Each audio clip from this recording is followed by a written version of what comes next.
शिवाय। हर हर महादेव, माता पार्वती की जय, गौरी गणेश की जय। प्यारे भक्तगणों, आज आप सभी श्रवण करेंगे अमावस्या और पूर्णिमा, दो बहनों की बहुत ही सुंदर कथा को पूरा प्रसन्नचित मन से अवश्य सुनिएगा। आप सभी की मनोकामना भोलेनाथ की कृपा से, लक्ष्मी नारायण की कृपा से अवश्य पूरी होगी। कथा इस प्रकार है। एक राज्य में एक राजा और एक रानी रहते थे, जिनकी 4 संतानें थी, 2 लड़के और 2 लड़की। एक लड़की का नाम पूर्णिमा तथा दूसरी लड़की का नाम अमावस्या था। पूर्णिमा घर के कामों में निपुण थी और घर का पूरा काम करती थी और भगवान की पूजा अर्चना भी किया करती थी, और इसके अतिरिक्त वह गौ माता की सेवा भी किया करती थी। और उसकी दूसरी बहन अमावस्या ना ही घर का कोई काम करती थी, ना ही भगवान की पूजा अर्चना करती थी और ना ही गौ माता की सेवा करती थी। पूर्णिमा सर्वगुण संपन्न थी, फिर भी राजा और रानी अपने दोनों बेटों तथा पुत्री अमावस्या को ही प्यार किया करते थे और वह पूर्णिमा से प्यार नहीं करते थे, उसके साथ भेदभाव करते थे। राजा के चारों पुत्र और पुत्री धीरे धीरे बड़े हो रहे थे। जब वे बड़े हो गए, राजा ने अपने दोनों पुत्रों का विवाह योग्य कन्याओं के साथ करा दिया। इसके बाद रानी ने राजा से कहा कि हमारे दोनों पुत्रों और पुत्री अब विवाह की योग्य हो गई है और इन दोनों का विवाह भी करा दीजिए, लेकिन पुत्री अमावस्या का विवाह किसी बड़े खानदान में करना और पूर्णिमा का विवाह किसी गरीब परिवार में करना, क्योंकि पूर्णिमा को केवल भगवान की पूजा पाठ करना ही पसंद है और गाय की सेवा करना पसंद है। अब रानी ने राजा को दोनों पुत्रियों का रिश्ता तय करने के लिए भेज दिया। राजा ने अपने पड़ोसी राज्य में जाकर वहां के राजा के पुत्र से अमावस्या का रिश्ता तय किया और वहीं पास के गांव में जाकर एक गरीब परिवार के लड़के से पुत्री पूर्णिमा का रिश्ता भी तय कर दिया। यह सारी बात जाकर राजा ने अपनी रानी से बताया तो रानी यह सोचने लगी कि अब देखते हैं कि भगवान इसकी मदद कैसे करते हैं। यह बहुत ही पूजा पाठ करती है और भगवान में मगन रहती है। पूर्णिमा का भाई और उसकी भाभी पूर्णिमा से बहुत प्यार करते थे, क्योंकि पूर्णिमा उनके घर के कामों में उनका साथ देती थी और कामों में उनका हाथ बताती थी। और यही उनकी दूसरी बहन अमावस्या उन पर अपना रोक जमाती है और घर का कोई कार्य नहीं करती। कुछ समय बीत जाने के बाद दोनों पुत्रियों का विवाह भी हो जाता है। राजा और रानी के विवाह के बाद अपनी दोनों पुत्रियों को विदाई देते हैं। विदाई देते समय राजा और रानी पुत्री अमावस्या को बहुत सारा धन दौलत देकर विदा करते हैं और पूर्णिमा को कुछ भी नहीं देते, खाली हाथ अपने घर से विदा करते हैं। इसके बाद दोनों बहनें अपने अपने ससुराल को चली जाती हैं।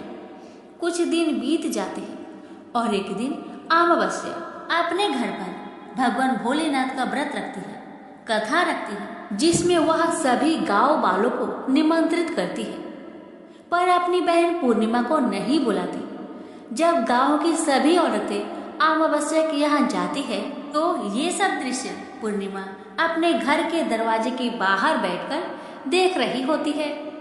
तब वहां से गुजर रही औरतें पूर्णिमा से कहते हैं कि तुम्हारी बहन के यहाँ शिव जी की कथा रखी है, क्या तुम नहीं चलोगी?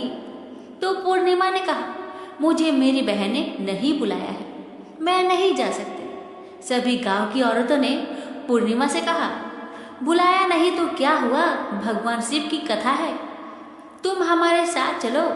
गांव की सभी औरतें की बात मानकर पूर्णिमा भी उनके साथ भगवान शिव की कथा में अमावस्या के घर चली जाती है। जब अमावस्या की नजर पूर्णिमा पर पड़ती है तो वह कहती है कि तुम यहाँ कैसे चली आई, मैंने तो तुम्हें नहीं बुलवाया था। खैर कोई बात नहीं, अब तुम आ ही गई हो तो चुपचाप बैठी रहना। और यह कहते हुए अमावस्या पूर्णिमा की गर्मी की मजाक उड़ाया। पूर्णिमा की आंखों में आंसू आ गए और रोते रोते मन ही मन पूर्णिमा भगवान शिव से विनती करती रही, हे भगवान, क्या पूजा पाठ करना गलत है? गौ माता की सेवा करना गलत है? आखिर मेरी गलती ही क्या है? आप मुझ पर अपनी कृपा दृष्टि कब बनाएंगे? पूर्णिमा बार बार शिव जी से यही कहती रही। इतने में शिव की कथा पूरी हो जाती है और अमावस्या भगवान का प्रसाद बांटने लगती है। वह सभी लोगों को प्रसाद देती है, पर पूर्णिमा को वह प्रसाद नहीं देती। बिना प्रसाद के ही पूर्णिमा अपने घर को लौट जाती है। रास्ते में वह सोचती है कि यदि मैं खाली हाथ अपने घर पे गई तो बच्चे प्रसाद मांगेंगे, तो वह उन्हें क्या जवाब देगी। ये सोचकर पूर्णिमा ने सोचा, क्यों ना मैं अपने मायके भाई भौजाई के पास चली जाऊं, वहां से अपने बच्चे के लिए कुछ लेकर आऊंगी। ऐसा सोचते हुए वह अपने घर को वापस लौट आई और अपने पति और बच्चे को कहती है कि मैं अपने मायके जा रही हूँ। पति और बच्चे ने कहा, ठीक है। कुछ समय के बाद पूर्णिमा अपने मायके के लिए रवाना हो गई। चलते चलते एक चबूतरा आया और उस चबूतरे पर तुलसी जी का पौधा लगा था और उसी चबूतरे के बगल में, तुलसी जी की पौधे के बगल में एक बूढ़ी माई बैठी हुई थी और वह कोई नहीं, साक्षात तुलसी माँ थी। वह पूर्णिमा की परीक्षा लेने के लिए वहां बैठी थी। जब उस बूढ़ी माँ ने पूर्णिमा को देखा तो कहा, बिटिया, तुम कौन हो और कहाँ जा रही हो? पूर्णिमा ने अपना परिचय दिया। परिचय देने के बाद बूढ़ी माई पूर्णिमा से कहती है कि यहाँ तुलसी का पौधा सूख रहा है, इसमें थोड़ा पानी डाल दो और इस चबूतरे की साफ सफाई कर दो, जिससे मुझे थोड़ा ठंडक मिलेगी। पूर्णिमा ने कहा, ठीक है माँ, मैं तुलसी में पानी डाल देती हूँ और यहाँ की साफ सफाई भी कर देती हूँ। पूर्णिमा ने साफ सफाई करने के बाद माँ को भी नहला दिया और नहलाने के बाद बूढ़ी माई की सेवा भी की, उनकी पैर दबाए और फिर पूर्णिमा ने कहा, माँ, और मैं आपकी क्या सेवा करूँ, बताइए। बूढ़ी माई कहती है, नहीं बेटा, अब कोई भी काम नहीं, तुम जाओ, पर वापस आते समय मुझसे मिलते हुए जाना। पूर्णिमा ने बूढ़ी माँ से कहा, ठीक है माँ, जब मैं आऊंगी आपसे जरूर मिलूंगी। कुछ दूर आगे चलने के बाद एक शिव मंदिर आया। वहां पर उसे एक बूढ़ा बाबा मिले जो मंदिर के बाहर बैठे हुए थे और वह कोई नहीं, साक्षात भोलेनाथ थे। वो भी पूर्णिमा की परीक्षा लेने के लिए बैठे थे।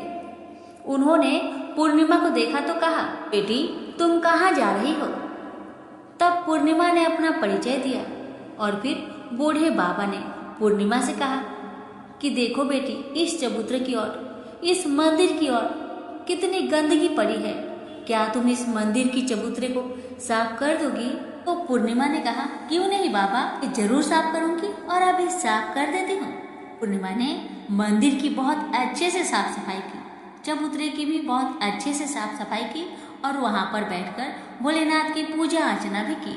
और पूजा अर्चना करने के बाद वह बूढ़े बाबा को भी नहला दी और उनसे कहा कि बाबा, आपका और कोई काम है तो मुझे बतलाइए। तब बूढ़े बाबा ने कहा, बेटी, नहीं, और कोई काम नहीं है, बस तुम जब वापस आएगी तो मुझसे एक बार मिलते हुए जाना। तो पूर्णिमा ने कहा, ठीक है बाबा, जब मैं आऊंगी आपसे जरूर मिलूंगी। अब पूर्णिमा कुछ दूर आगे गई तो उन्हें एक काली जी का मंदिर देखा और मंदिर के बाहर एक बूढ़ी अम्मा चबूतरे पर बैठी हुई थी। उस बूढ़ी अम्मा ने पूर्णिमा को देखा तो कहा, बेटी, तुम कौन हो और कहाँ जा रही हो? पूर्णिमा ने अपना परिचय बूढ़ी अम्मा को दिया। तब बूढ़ी माँ ने कहा, देखो, इस मंदिर में कोई भी पूजा पाठ करने के लिए नहीं आता, इसलिए मंदिर बहुत गंदी हो गई है, क्या तुम इस मंदिर की साफ सफाई कर दोगी? तो पूर्णिमा ने कहा, हाँ माँ, क्यों नहीं, मैं साफ कर दूंगी। तब पूर्णिमा ने माता जी के मंदिर और चबूतरे की बड़े ही प्यार से साफ सफाई कर देती है और साफ सफाई करने के बाद पूजा पाठ भी करती है और माता जी का श्रृंगार कर देती है और अब उस बूढ़ी माँ को भी नहला देती है और बूढ़ी अम्मा की पैर भी दबाती है और कहती है, माँ, और कोई काम है? तब माता जी कहती है, ना बेटा, और कोई काम नहीं है, बस इतना है कि जब तुम अपने मायके से वापस आओगी तो मुझसे एक बार मिलते हुए जाना। तो पूर्णिमा ने कहा, ठीक है माँ, मैं वापस आऊंगी तो जरूर आपसे मिलूंगी। पूर्णिमा आगे बढ़ती गई। आगे चलते चलते एक नदी आई और नदी के पास भी एक बूढ़ी माई बैठी थी। और वह बूढ़ी माई और कोई नहीं, वह गंगा मैया थी। तो बूढ़ी माई ने पूर्णिमा से कहा, बेटी तुम कौन हो और कहाँ से आई हो? उसे भी पूर्णिमा ने अपना परिचय दिया। तब बूढ़ी माई ने पूर्णिमा से कहा कि नदी पर स्नान करने तो बहुत लोग आते हैं, लेकिन यहाँ की सफाई कोई नहीं करता, इसलिए तुम इस किनारे पर साफ सफाई कर दो। पूर्णिमा कहती है, ठीक है माँ, मैं अभी साफ सफाई कर देती हूँ। और उस बूढ़ी अम्मा के पैर भी दबाती है और कहती है, माँ जी और कोई काम हो तो मुझे बतलाइए। तब बूढ़ी माई कहती है कि नहीं बेटा, अब कोई काम नहीं है, तुम जाओ, लेकिन जब वापस तुम आओगी तो मुझसे मिलकर जरूर जाना। और वह नाव में बैठकर नदी के दूसरे किनारे पर पहुंच जाती है और वहां अपने मायके के घर पहुंच जाती है। वहां पर पूर्णिमा के भाई और भाभी उसे देखकर बहुत खुश हो जाते हैं और वे पूर्णिमा की बहुत खातिरदारी करते हैं, उससे बहुत सारी बातें करते हैं और कहते हैं कि बच्चों को भी साथ क्यों नहीं लेकर आई, बहुत अच्छा लगता अगर तुम लाती तो। अब भैया भाभी और बहन पूर्णिमा मिलकर ढेर सारी बातें करते हैं, नाश्ता पानी करते हैं। उसके बाद पूर्णिमा अपने भाई भाभी से कहती है, भैया भाभी अब मैं ससुराल जाती हूँ। उसकी भाभी ने उसके लिए एक साड़ी दिया कि बच्चे के लिए कुछ कपड़े और खाने पीने की कुछ चीजें भी रख दी और कहा कि तुम बहुत दिनों के बाद आती हो पूर्णिमा, जल्दी जल्दी आया करना। पूर्णिमा की भाभी ने कपड़ों का थैला, खाने का थैला पूर्णिमा के हाथों में दे दिया और कहा, जाओ और जल्दी वापस आना।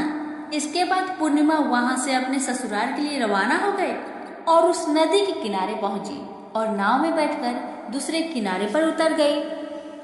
वहां उतरने के बाद वहां पर उसे वही बूढ़ी माँ मिली जो साक्षात गंगा मैया थी। उस बूढ़ी अम्मा ने पूर्णिमा को एक थैला दिया और कहा कि इसे तुम अपने घर ले जाकर ही खोलना। अब पूर्णिमा के पास 2 थैले हो गए थे। उन्हें लेकर पूर्णिमा वहां से रवाना हुई और कुछ दूर चलने के बाद काली माँ का मंदिर आया। वहां पर काली माँ बूढ़ी माँ के रूप में विराजमान थी। तब बूढ़ी माँ ने कहा, आ गई बेटी पूर्णिमा? तो पूर्णिमा ने कहा, हाँ माँ जी, मैं आ गई। तो काली माँ ने उसे भी एक थैला दिया, कहा, बेटी पूर्णिमा इस थैला को अपने घर पर ही जाकर खोलना, उससे पहले मत खोलना। तो पूर्णिमा ने कहा, ठीक है माँ। तो तीनों थैला लेकर पूर्णिमा आगे बढ़ी तो कुछ दूर जाने पर शिव जी का मंदिर आया। वहाँ बूढ़े बाबा के रूप में शिव जी स्वयं विराजमान थे। बूढ़े बाबा ने कहा, पूर्णिमा तुम वापस आ गई? पूर्णिमा ने कहा, हाँ बाबा, मैं वापस आ गई। बाबा ने पूर्णिमा को भी एक थैला दिया और कहा, यह थैला तुम घर पर ही जाकर खोलना, ठीक है बिटिया? तो पूर्णिमा ने कहा, ठीक है बाबा। अब पूर्णिमा के पास 4 थैले हो गए थे। पूर्णिमा पहले थैले को कैसे ले जाती है? उसने क्या किया, एक पुरानी साड़ी निकाली, उसने सभी सामानों का एक गड्ढा बना लिया और सर पर रखकर वहां से रवाना हो गई। कुछ दूर जाने के बाद उसे तुलसी माँ बूढ़ी औरत के रूप में मिली और वह कहती है, पूर्णिमा तुम आ गई? तो पूर्णिमा कहती है, हाँ माँ, हम आ गए। तब बूढ़ी माँ ने भी उसे एक थैला दिया और कहती है, बेटा इसे अपने घर को जाकर ही खोलना है। तो पूर्णिमा ने कहा, ठीक है माँ जी। अब पूर्णिमा के पास 5 थैले हो गए थे। पूर्णिमा वहां से रवाना हुई तो वापस अपने घर पहुंच गई। पूर्णिमा ने अपने सर की थैले को नीचे रखा और सबसे पहले अपने मायके का थैला खोलकर देखने लगी। उसमें बच्चे के लिए अच्छे अच्छे कपड़े और खाने पीने की चीजें थी और उसके लिए कुछ गहने भी थे। पूर्णिमा ने कपड़े अपने बच्चों को दे दिए और खाने पीने की चीजें भी बच्चों को दे दी। बच्चे यह सब पाकर बहुत खुश हुए। अब पूर्णिमा ने दूसरा थैला खोला जो कि उसे गंगा मैया ने दिया था। उसमें ढेर सारे हीरे जवाहरात, सोना चांदी आदि था। इसके बाद अब पूर्णिमा ने तीसरा थैला खोला जो कि उसे काली माँ ने दिया था। उसमें बहुत सारा सोना श्रृंगार का सामान भरा हुआ था। इसके बाद पूर्णिमा ने चौथा थैला खोला जो उसे भगवान शिव ने दिया था। उसमें बहुत सारा धन संपत्ति भरा हुआ था और बहुत सारी खुशियां भरी हुई थी। इसके बाद अब पूर्णिमा ने पांचवा थैला खोला जो उसे तुलसी माँ ने दिया था। उसमें चावल, दाल और 7 प्रकार की खाने की चीजों से भरा हुआ था। अब पूर्णिमा के घर में किसी भी चीज की कमी नहीं रही। उसका घर धने धने से भरा हुआ था और परिपूर्ण था। अब पूर्णिमा और उसका परिवार सुखमय जीवन व्यतीत करने लगे। अब पूर्णिमा के मन में विचार आया कि क्यों ना वह शिव जी की कथा कराए और शिव जी की कथा में एक बहुत बड़ा कार्यक्रम भी रखा। पूर्णिमा ने गांव के सभी लोग को निमंत्रण दिया और घर घर जाकर सभी लोगों को बुलाया। पूर्णिमा अपनी बहन अमावस्या के घर भी गई और अमावस्या को भी शिव जी की कथा के लिए उसके घर में उसे बुलाया। जब अमावस्या पूर्णिमा के घर शिव जी की कथा में आई तो उसने देखा कि पूर्णिमा के घर में किसी भी चीज की कोई कमी नहीं है। इतना सारा धन दौलत देखकर अमावस्या आश्चर्यचकित हो गई। उसने पूर्णिमा से कहा कि तुम्हारे घर में इतनी धन दौलत कहाँ से आई है। पूर्णिमा ने कहा, देखो बहन, तुमने शिव जी की कथा में मुझे नहीं बुलाया था, फिर भी मैं चली आई और तुमने मुझे प्रसाद तक नहीं दिया और मेरी गरीबी का मजाक भी उड़ाया।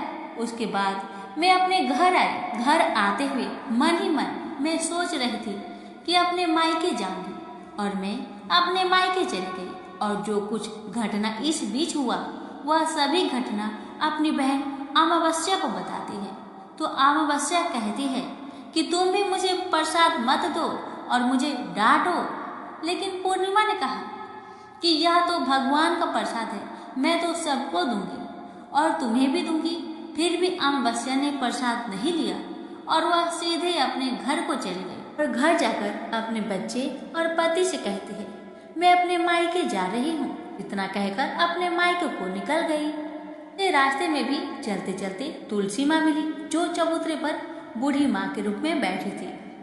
बूढ़ी माँ ने अमावस्या से कहा, बेटी तुम कौन हो और कहाँ जा रही हो। अमावस्या ने अपना परिचय दिया। बूढ़ी माँ ने कहा, बेटी यह तुलसी का पौधा सूख रहा है, इसमें थोड़ा सा पानी डाल दो और इस चबूतरे की साफ सफाई कर दो। पर इस पर अमावस्या ने कहा, बुढ़िया तुझे दिखाई नहीं दे रहा, मैं इतनी महंगी साड़ी पहन रखी हूँ और यह गंदी हो जाएगी। ऐसा कहकर वहां से आगे चली गई और आगे जाने पर उसे भगवान शिव मिले जिसे भी उसने ऐसा ही कहा।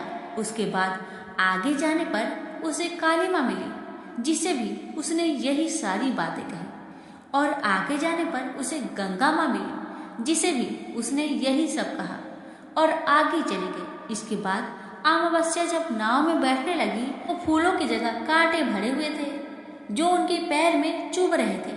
किनारे पर उतरकर वहां से वह मायके चली गई। उसके भैया भाभीओं ने उसे आते हुए देखा तो मन ही मन कहने लगे, काम की ना काज के, 2.5 मन अनाज के। अब आ गई है तो ठीक है, पूर्णिमा तो हमारे कामों में हाथ बताती थी, यह कोई काम करेगी तो नहीं। भाभी ने अमावस्या के लिए खाना बनाया। अमावस्या ने खा पीकर वहीं पे सो गई। जब सुबह हुआ तो वह उठी और अपने भैया भाभी से कहा कि मैं ससुराल जा रही हूँ। उन्होंने कहा, ठीक है जाओ। अमावस्या बोली, पूर्णिमा को तो तुमने एक थैला भी दिया था और मुझे कुछ नहीं दोगे। तो भाई ने भाभी से कहा कि तुम घर जाओ, थैले तुम्हारे घर में पहुंच जाएंगे। फिर अमावस्या वहां से निकलकर नदी के किनारे पहुंची। वहां गंगा मैया बूढ़ी औरत के रूप में बैठी हुई थी। बूढ़ी माँ ने कहा, आ गई बेटी। तो उसने कहा, हाँ माँ मैं आ गई। इसके साथ ही उसने कहा कि तुमने तो पूर्णिमा को एक थैला दिया था और मुझे थैला नहीं दोगी। तो बूढ़ी अम्मा ने कहा, तुम घर जाओ, तुम्हारे घर में थैला पहुंच जाएगा। इसके बाद आगे जाने पर उसे काली माता मिली जिसने भी अमावस्या को यही कहा। आगे जाने पर उसे भगवान शिव मिले, उन्होंने भी वही बात कही। अब आगे जाने पर तुलसी माता मिली। जब तुलसी माता से भी अमावस्या ने थैला मांगा तो तुलसी माता ने भी वही जवाब दिया, तुम जाओ, तुम्हारे घर में पहुंच जाएगा। अब अमावस्या अपने घर पहुंच गई। आंगन में देखा तो वहां पर 5 थैले पड़े हुए थे। अमावस्या ने मन ही मन में सोचा कि अब तो मेरे पास भी बहुत सारी धन दौलत आ जाएगी। जल्दी जल्दी ने सारे थैले को खोला। किसी में मिट्टी थे तो किसी में पत्थर, किसी में कंकर और किसी में कोयला। उसे मायके से भी कुछ नहीं मिला था। इन थैलों में भी कुछ नहीं था। अमावस्या दौड़ती हुई पूर्णिमा के घर गई और कहती है कि तुम्हें तो इतना कुछ मिला बहन, मुझे तो कुछ नहीं मिला, आखिर क्यों? तब पूर्णिमा कहती है, जब मैं अपने मायके जाती हूँ तो अपनी भाभीयों के साथ उनके काम में हाथ बटाती हूँ, उनके साथ मिलकर काम करती हूँ, लेकिन तुम ऐसा कुछ नहीं करती, उनकी इज्जत भी नहीं करती, इसलिए वह भला तुम्हें क्या देंगे? इसके बाद तुमने गंगा मैया को ठुकरा दिया और काली माँ को भी ठुकरा दिया और भगवान शिव को भी तुमने ठुकरा दिया, इसलिए उन्होंने भी तुम्हें कुछ नहीं दिया। अमावस्या कहती है, बहन तुम मुझे माफ कर दो, मैंने तुम पर हमेशा अत्याचार किया है, मुझे कुछ नहीं मिला तो कोई बात नहीं, मैं भी भगवान की भक्ति करूंगी और सब कुछ प्राप्त कर लूंगी, मुझे इन सब चीजों का रहस्य बताओ। तो पूर्णिमा ने कहा, तुम 3 सूत्र का ज्ञान ले लो और उसकी कथा करना। पहला सूत्र में दया मांगना, दूसरे सूत्र में कथा मांगना और तीसरे सूत्र में 108 बार ओम नमः शिवाय का जाप करना। भगवान ने यह सूत्र दिए हैं, उनको अपने हृदय में बसा लेना। मैंने भी यह 3 सूत्र अपने जीवन में अपनाए थे और सच्चे मन से भगवान की भक्ति पूजा पाठ की थी। फिर भगवान ने मुझे यह सब कुछ दिया और तुम्हारे पास जो कुछ था वह भी समाप्त हो गया। इसके बाद अमावस्या अपने घर गई और भगवान की पूजा पाठ करने लगी और भगवान शिव से उसने माफी मांगी और गौ माता की सेवा भी की और दूसरों की मदद भी करने लगी। नाथ की कृपा से अमावस्या के घर में भी अन्न धन के भंडार भर गए। तो प्रेम से बोलिए उमापति शंकर भगवान की जय।